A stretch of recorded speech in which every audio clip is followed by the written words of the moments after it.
In our previous lecture we have already started with voice, हमने अपनी शुरुआत voice से की हुई है। सेकेंडरी थिंग इज इसकी उस लेक्चर में हमने लिया था क्या, तो उस वीडियो में हमने सिंपल प्रेजेंट टेंस और सिंपल पास्ट टेंस के सेंटेंसेस को कैसे वॉइस में यानी कैसे पैसिव वॉइस में कन्वर्ट करते हैं वो हमने सीखा था।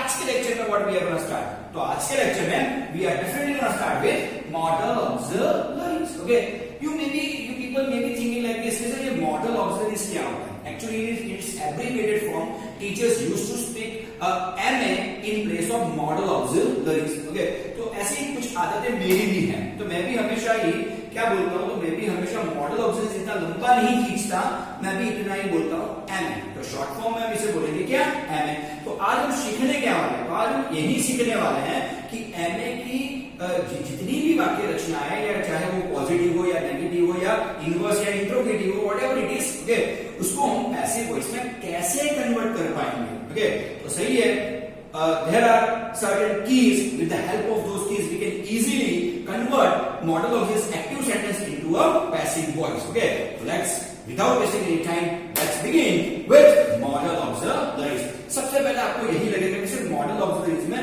कौन कौन सी चीजें आ जाती है, हम इसे एक MA के तौर पे बुला सकते हैं। तो यहाँ पे just have a look on the board only.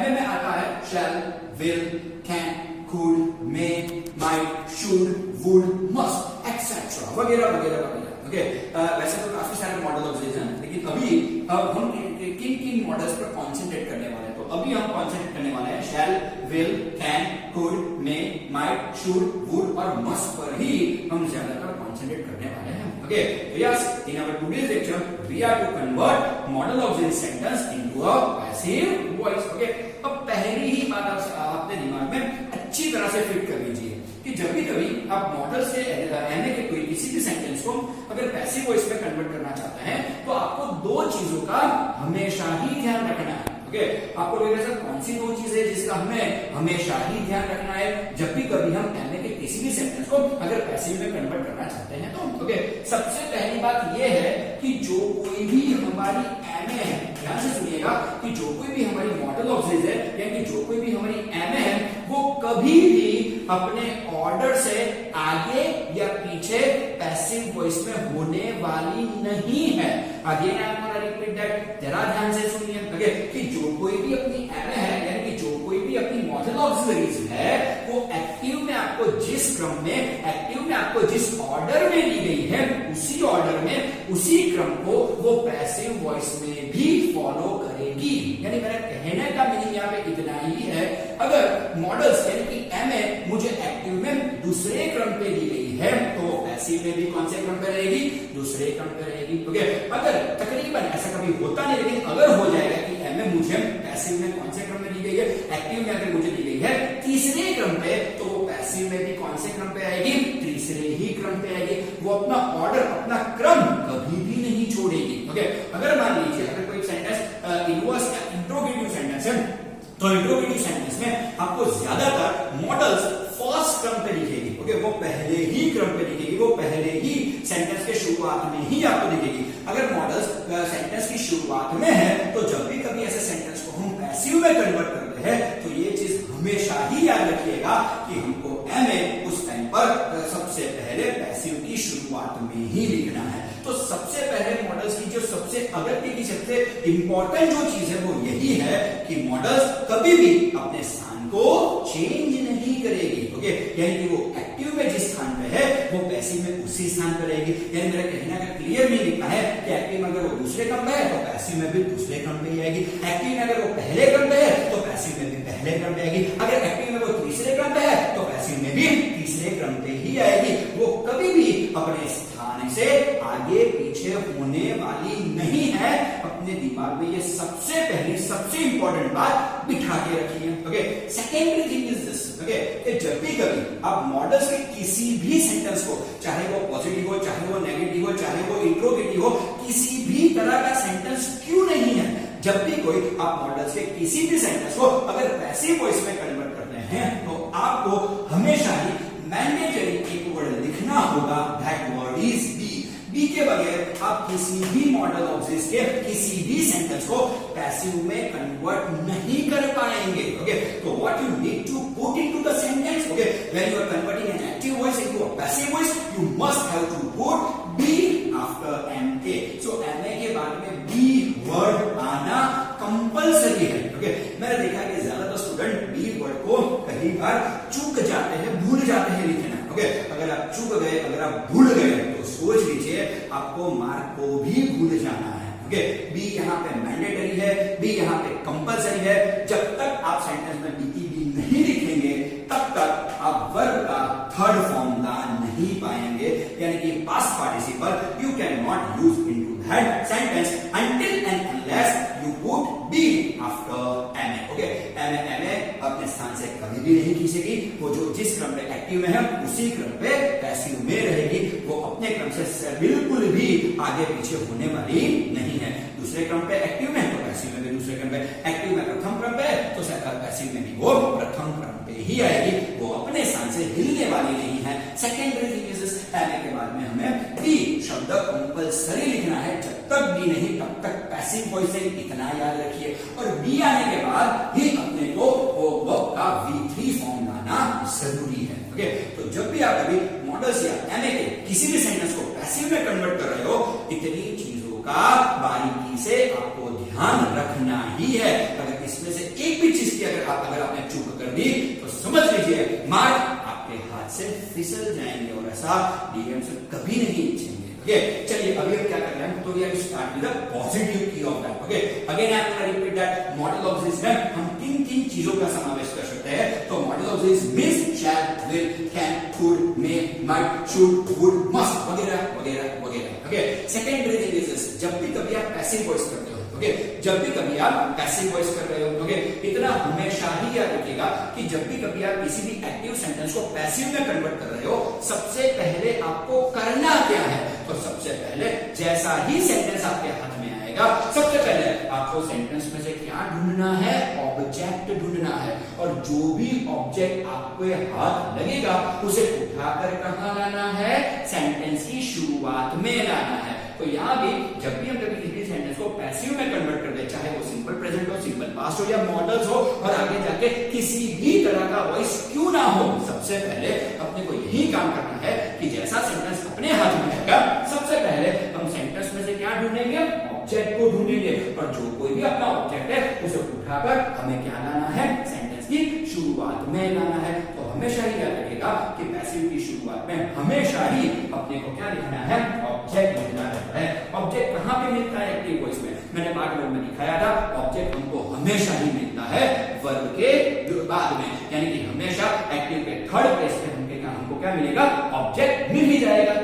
तो सबसे पहले हमको ढूंढना क्या है, सब्जेक्ट में से हमको ढूंढना है ऑब्जेक्ट, और उसको लेके कहां पे आना है, पैसिव वॉइस के शुरुआत में. तो सबसे पहले पॉजिटिव की पर हम सबसे पहले कॉन्सेंट्रेट करेंगे, और पॉजिटिव की शुरुआत में ही हमने क्या लिखा हुआ है, ऑब्जेक्ट लिखा हुआ है. तो there will be object at the beginning of the sentence, at the beginning of the passive sentence. तो सबसे पहले ऑब्जेक्ट आ चुका है. ओके, ऑब्जेक्ट के बाद में हमको एम ए, आपको जानते हैं कि एम ए कभी भी अपने स्थान से बिल्कुल भी आगे पीछे होने वाली नहीं है. जब भी कभी हम पॉजिटिव या नेगेटिव सेंटेंस की बात करेंगे तो पॉजिटिव और नेगेटिव में एम ए हमेशा ही एक्टिव में दूसरे स्थान पे होगी. तो पैसिव में भी कौन से स्थान पे आएंगी, दूसरे स्थान पे ही आएंगी. ओके, तो ऑब्जेक्ट के बाद क्या आएगा, एम ए के बाद हमें एक वर्ड लिखना ही लिखना है. वो वर्ड कौन सा है, अपना बी, यानी हमको बी पुट करना ही है सेंटेंस में. ओके, सो एम ए, और एम ए के बाद में कौन सा वर्ड आएगा, बी शब्द आ जाएगा. और बी के बाद में जो कोई भी अपना सेंटेंस में वर्ब है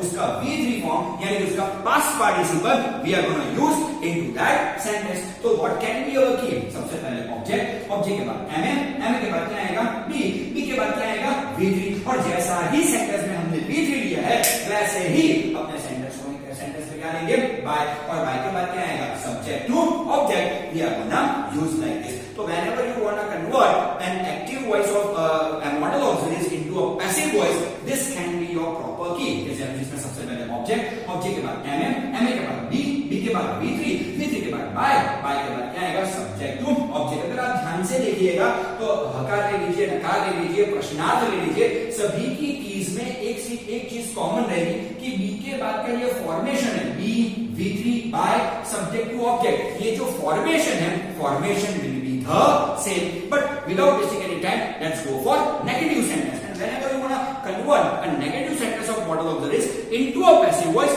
what can be your key? Your key will be key to. यहाँ पे भी सबसे पहले हमको यही करना है कि जैसा ही सेंटेंस अपने हाथ में आएगा, सबसे पहले हम सेंटेंस में से क्या ढूंढेंगे? ऑब्जेक्ट को ढूंढेंगे, और जो कोई भी अपना ऑब्जेक्ट है उसे उठाकर हमें क्या लाना है? सेंटेंस की शुरुआत में लाना है. तो सबसे पहले क्या आएगा? ऑब्जेक्ट आएगा. ओके, आप जानते ही हो कि एमएम इसमें भी नेगेटिव सेंटेंस में भी एक्टिव में कौन से क्रम पे होगी? दूसरे. तो पैसिव में भी कौन से क्रम पे आएगी? दूसरे क्रम पे ही आएगी. तो ऑब्जेक्ट के बाद क्या आएगा? एमएम. ओके, अब ये चीज आपने दिमाग में और आप फिल कर लीजिए, इट्स अ नेगेटिव सेंटेंस. और जब कभी भी कोई नेगेटिव सेंटेंस हो तो एमए के बाद नॉट या नेवर जैसे वर्ड ऐसे के ऐसे ही रखने हैं. यानी एमए तो ऐसा ही रहेगा, नॉट या नेवर भी वैसे ही रहेंगे, और नॉट और नेवर के बाद में ही हमको क्या लिखना है? बी हमको लिखना है. समटाइम्स स्टूडेंट्स क्या करते हैं कि एमए के बाद में बी लिखते हैं और बी के बाद नॉट और नेवर लिखते हैं. ना, बिल्कुल गलत चीज है. पहले हम क्या लिखेंगे? पहले नॉट या नेवर लिखेंगे, उसके बाद में ही बी आएगा, उसके बाद में V3 के बाद बाय, और बाय के बाद क्या आएगा? Subject to object. Again look at that कि बी के बाद का जो भी फॉर्मेशन है सेंटेंस का, it is the same. It is the same in positive, it is the same in negative, and even it is same in interrogative. Okay, so now let's go for the interrogative sentence. Okay, let's go for key number 3. Okay, अब key number 3 अपने को क्या दिखाती है? ये interrogative की है. Okay, और जब भी कभी मॉडल्स का कोई भी सेंटेंस इंट्रोगेटिव रहेगा तो उसमें एमए हमको एक्टिव में कौन से स्थान पे लिखेगी? तो एमए अपने को एक्टिव में पहले स्थान पे लिखेगी. ओके, तो अगर आप ध्यान से देखिएगा तो एमए एक्टिव में भी अपने को कहां पे लिखेगी? तो एक्टिव में भी अपने को प्रथम स्थान पे ही लिखेगी. अगर एक्टिव में एमए अगर प्रथम स्थान पे है तो पैसिव में भी कहां पे आएगी? प्रथम स्थान पे आएगी. वो कभी भी अपने स्थान से आगे या पीछे होने वाली नहीं है. तो सबसे पहले क्या आ गया? एमए. ओके, अपने को यहाँ पे भी सबसे पहले ऑब्जेक्ट ही ढूंढना है. जैसा सेंटेंस आएगा अपन सेंटेंस में से क्या ढूंढेंगे? ऑब्जेक्ट ढूंढेंगे, और उसको कहाँ लाएंगे? सेंटेंस की शुरुआत में लाएंगे. लेकिन ये चीज अपने दिमाग में और फिट कर लीजिए कि यहाँ अपना सेंटेंस इंट्रोगेटिव है, यानी कि पहले क्या आएगा? एमए आएगा, और एमए के बाद ही क्या आएगा? ऑब्जेक्ट आएगा. तो ऐसा भी अगर बोल सकते हैं कि जब भी कभी आप इंट्रोगेटिव सेंटेंस कर रहे हो तो उस टाइम पर ऑब्जेक्ट आपको दूसरे स्टेप में ढूंढना है. ओके, तो सबसे पहले एमए के बाद में क्या आएगा? ऑब्जेक्ट के बाद में क्या लिखेंगे? बी. और बी के बाद तो एक सीक्वेंस ही है that you are supposed to follow. B जैसा ही आएगा वैसे ही वर्ब का हमको V3 फॉर्म लेना है, तो वर्ब को हम कन्वर्ट करेंगे उसके V3 फॉर्म में, उसे कन्वर्ट करेंगे. तो आ गया अपना V3 के बाद बाय, और बाय के बाद क्या आएगा? Subject to object. And we should never ever forget that we must have to put question mark at the end of the sentence. So when it comes to interrogative sentence, मैं आपको इतनी ही advice करना चाहूंगा कि जब भी कभी आप इंट्रोगेटिव सेंटेंस की बात कर रहे हो तो इंट्रोगेटिव सेंटेंस में एमए आपको सबसे पहले लिख ही देना है. उसके बाद में दूसरे स्टेप में हम सेंटेंस में से क्या ढूंढेंगे? ऑब्जेक्ट को ढूंढेंगे, और ऑब्जेक्ट को कहां लाएंगे? एमए के बाद में लाएंगे. ओके, उसके बाद अपना जो स्पेशल वर्ड है वो स्पेशल वर्ड रहेगा बी के बाद V3 आएगा बाय के बाद क्या आएगा? Subject to object. And don't forget to put question mark at the end of the sentence. And sometimes it happens like this. Okay, sometimes we believe this that the sentence could be possible, could be interrogative with the help of WH or SW. कभी कभार ऐसा भी होता है कि sentence W और HW जैसे word से अपने को इंट्रोगेटिव बना के दिया होगा. यहाँ पे भी आप देख सकते हैं कि हाउ के with the help of how the sentence is converted into an interrogative sentence. तो जब भी कभी कोई भी सेंटेंस WH और HW की मदद से अगर इंट्रोगेटिव बनाया हुआ है तो सबसे पहले दो स्टेप अपने को सेम ही रखने हैं. सबसे पहले क्या करना है कि एक्टिव की शुरुआत में जो भी WH या HW हो वो पैसिव की शुरुआत में अपने को कैसे रखना है? वैसे के वैसे ही रखने हैं.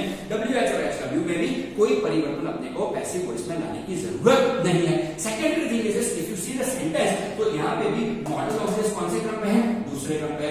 आप जानते ही हो कि मॉडल्स कभी भी अपने स्थान से आगे पीछे होने वाले नहीं है. अगर मॉडल्स अपने स्थान से बिल्कुल ही आगे पीछे नहीं होगी तो एब्सोल्युटली चाबी में भी WH के HW के बाद में कौन सा वर्ड आएगा? एमए आएगा. ओके, अगर एमए आ जाता है यहाँ पे जाके थर्ड स्टेप में अपने को क्या ढूंढना है? ऑब्जेक्ट को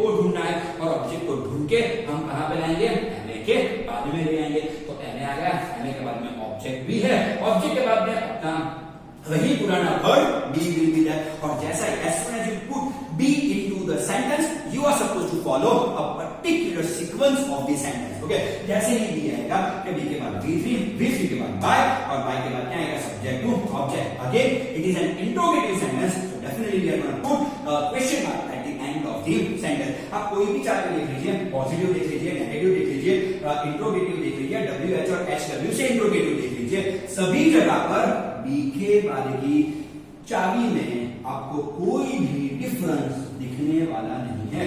ये सीक्वेंस अपने आप में ही सबसे महत्व का डिफरेंस हम बोल सकते हैं। तो ये यहाँ पे it will be the same. आप देख लीजिए कि सभी जगह पर अगर आप देखेंगे तो सभी जगह पर you are gonna find out the same sequence. और सीक्वेंस क्या है? B V3 by subject to object. तो यहां मैं आपको इतनी ही एडवाइस करना चाहूंगा कि सिर्फ और सिर्फ आपको बी तक पहुंचना है और बी के बाद तो इसी सीक्वेंस को फॉलो करना है। Now let's take some examples. अभी यहां पे पहला ही सेंटेंस अपना कौन सा है? तो पहला ही सेंटेंस मैंने पॉजिटिव किया हुआ है, अच्छा सेंटेंस है, just have a look on the board only. Okay, तो पहले सेंटेंस अपना you can at least smile at her, just have a look, you can at least smile at her। सबसे पहले जैसा ही सेंटेंस अपने आप में आएगा, सबसे पहले अपने को ढूंढना क्या है? ऑब्जेक्ट, और उसे उठा के कहां पे लाना है? सेंटेंस की शुरुआत में लाना है। ओके, अगर आप ध्यान से देखेंगे तो यहाँ पर ऑब्जेक्ट कौन सा बनता है? तो अपना ऑब्जेक्ट बनता है हर। ओके, और जो कोई भी अपना हर ऑब्जेक्ट है अगर उसे हम सेंटेंस की शुरुआत में लाएंगे तो हर का हमको क्या करना पड़ेगा? शी करना पड़ेगा। Okay, everyone must be knowing this quite well. Okay, तो सबसे पहले क्या आएगा? शी। ओके, जरा ध्यान से देखिए यहाँ पे कौन सी ऑब्जेक्ट दी हुई है? तो यहाँ पे कैन दिया हुआ है। कैन कौन से क्रम पे है? कौन से ऑर्डर में है? दूसरे क्रम पे है। अगर वो एक्टिव में दूसरे क्रम पे है तो पैसिव में भी कौन से क्रम पे आएगा? दूसरे क्रम पे ही आएगा। वो अपने क्रम से बिल्कुल ही आगे पीछे होने वाला नहीं है। तो शी के बाद कैन का कैन कैसा रहेगा? यू के यू ही रहेगा। तो शी के बाद कौन सा आएगा? Word can. कैन के बाद एक शब्द को आपको बिल्कुल ही नहीं भूलना है। वो वर्ड कौन सा है? वो वर्ड है बी। तो I am gonna use the word B. लेकिन ध्यान से देखिए सेंटेंस में एक ऑड वर्ड दिया गया है, that odd word is at least. तो हम यहाँ पे क्या करेंगे? तो सबसे पहले एट लीस्ट वर्ड को एकोमोडेट करेंगे और एट लीस्ट के बाद ही क्या लिखेंगे? बी वर्ड को लिखेंगे। तो जब भी कभी ऐसे कोई ट्रिकी सेंटेंस आता है तो use your brain at that time. Okay, तो देख लीजिए she can at least be. Okay, she can at least be. Okay, अभी यहाँ पे कौन सा वर्ड है? स्माइल। स्माइल का V3 क्या होगा? स्माइल। ओके, तो बी के बाद हम स्माइल का क्या करेंगे? स्माइल। ओके, अब कौन सा वर्ड रह गया है? एट। तो गो फॉर एट। तो यहाँ पे इतना सेंटेंस बना है कि she can at least be smiled at. अगर इतना सेंटेंस एट आ जाएगा उसके बाद में ही हम क्या लेंगे? बाय। और बाय के बाद यू का यू कैसा रहेगा? यू का यू ही रहेगा। ओके, तो क्या होगा sentence? She can at least be smiled at by you. Sequence is perfect. Okay, be के बाद पास्ट पार्टिसिपल यानी V3 के बाद बाय और बाय के बाद subject to object. Okay, let's take another example. It is a negative sentence. I thought like oh it's not a negative, let's make it negative. Okay, यहाँ पे हम not लिख लेते हैं। चलिए, ओके, तो sentence will be like this, they should not know the rules of the school। Again, they should not know the rules of the school। Okay, सबसे पहले नेगेटिव और पॉजिटिव में हम यही चीज करेंगे कि जैसा ही सेंटेंस अपने हाथ में आएगा सबसे पहले अपने को ढूंढना क्या है? ऑब्जेक्ट। लेके कहां आना है? सेंटेंस की शुरुआत में। तो यहाँ अपना ऑब्जेक्ट क्या बनता है? यहाँ ऑब्जेक्ट अपना द रूल्स नहीं बनता, अपना ऑब्जेक्ट बनता है the rules of the school. जब भी कभी ऑब्जेक्ट ऑफ से कनेक्ट किया हो, ऑफ के साथ ऑब्जेक्ट को आपको सेंटेंस की शुरुआत में लाना पड़ता है। तो यहाँ अपना ऑब्जेक्ट द रूल्स ही होगा, यहाँ अपना ऑब्जेक्ट होगा the rules of the school. So I am going to start with that. तो सबसे पहले आएगा the rules of the school. Okay, चलिए ध्यान से देखिए यहाँ पर मुझे कौन सी ऑब्जेक्ट दी गई है? तो शुड दिया गया है, तो स्कूल के बाद क्या आएगा? शुड आएगा। ओके, या थोड़ा और ध्यान से सेंटेंस देखिए। यहाँ पे सेंटेंस नेगेटिव है, अभी ये नेगेटिव है, आप जानते हैं इस तरह से। ओके, तो यहाँ पे हम क्या करेंगे? नॉट। तो शुड के बाद अपने को क्या लेना है? नॉट लेना है। नॉट के बाद हम क्या रखेंगे? बी। जब भी कभी कोई सेंटेंस नेगेटिव हो तो नॉट और नेवर के बाद में ही बी लिखा जाता है। तो नॉट के बाद क्या आएगा? बी। और we have the word no. No का V3 फॉर्म क्या होगा? known, know, knew, known, तो I am going for known, K-N-O-W-N, आगे अपना V3 आएगा, बाद में सीधा ही क्या लेंगे by, और by के बाद भी का क्या करेंगे then, subject to object, okay, again you can do like this, okay, अगर last sequence अगर आप देखेंगे B के बाद की sequence देखेंगे तो it will be the same, B के बाद V3 के बाद by, और by के बाद क्या है subject to object, it will be the same in all these sentences, okay, let's take the example of interrogative sentence, okay, अच्छे sentence है, ध्यान से देखिए, could Lomo spend a night in car, okay, question mark, okay, let's start with that, यहाँ पर अगर देखेंगे तो could यानी कि M है, अपने को कौन से स्थान पे दी गई है, प्रथम स्थान पे दी गई है, अगर if it is at the beginning of the sentence, definitely in a passive voice it will again be at the beginning of the sentence, तो यहाँ पे could कैसा रखेंगे हम, okay, सबसे पहले लिख देंगे, okay,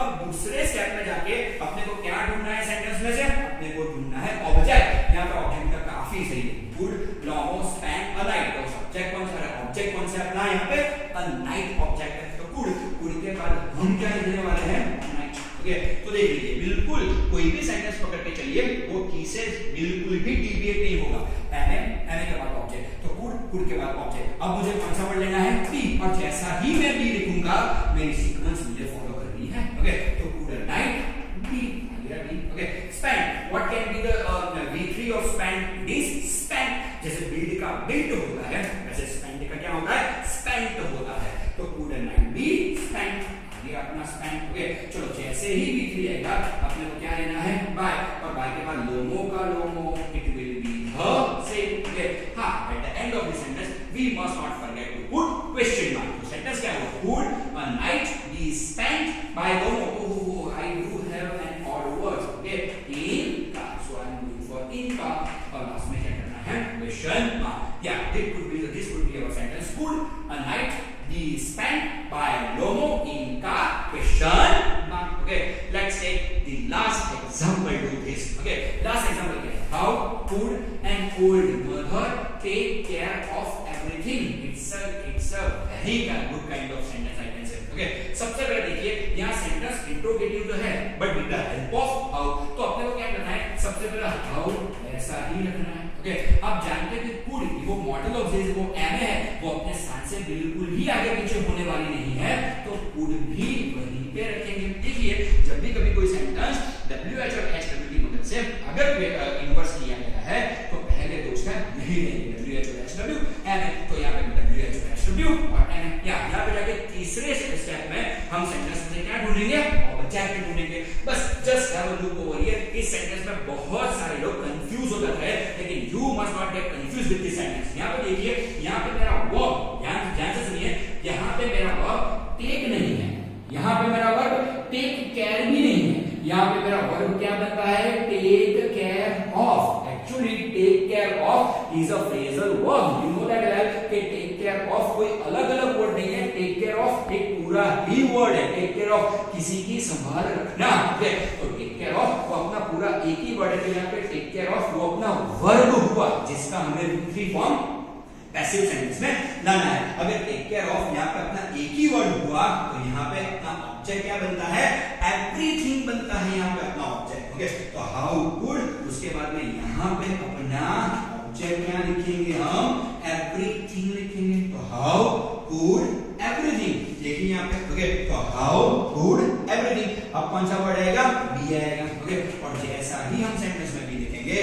we are supposed to follow a sequence, be आएगा तो सेंटेंस पास्ट पार्टिसिपल, यहाँ पे देखिए टेक का पास्ट पार्टिसिपल क्या होगा टेकन, यानी कि टेक का V3 फॉर्म क्या होगा टेकन, लेकिन यहाँ पे हम सिर्फ टेकन नहीं लिखेंगे, क्या लिखेंगे टेकन केयर ऑफ, तो जब भी कभी सेंटेंस में ऐसे फ्रेज आते हैं तो you have to be very much vigilant into the sentence, okay, तो how could everything be taken care of आ जाएगा, इसके बाद में ही हमको क्या लिखना है बाय, ऑफ और ऑफ के बाद में ही हमें लिखना है बाय के बाद में आपका सब्जेक्ट कौन सा है an old mother, subject will be converted into object, an old mother है तो वो का वैसा ही रहेगा, तो एन ओल्ड मदर, ओके, और लास्ट में क्वेश्चन मार्क करना भूलना तो बिल्कुल ही नहीं है, ओके, तो जब भी कभी आप मॉडल्स की किसी भी सेंटेंस को अगर पैसिव में कन्वर्ट करना चाहते हैं ये सभी चीज को आपको ध्यान से रटनी होगी, ओके, आपको इसे ध्यान से समझना होगा, जितना हो सके उतना प्रैक्टिस ध्यान आपको करना होगा। Here we are signing off. I hope you might have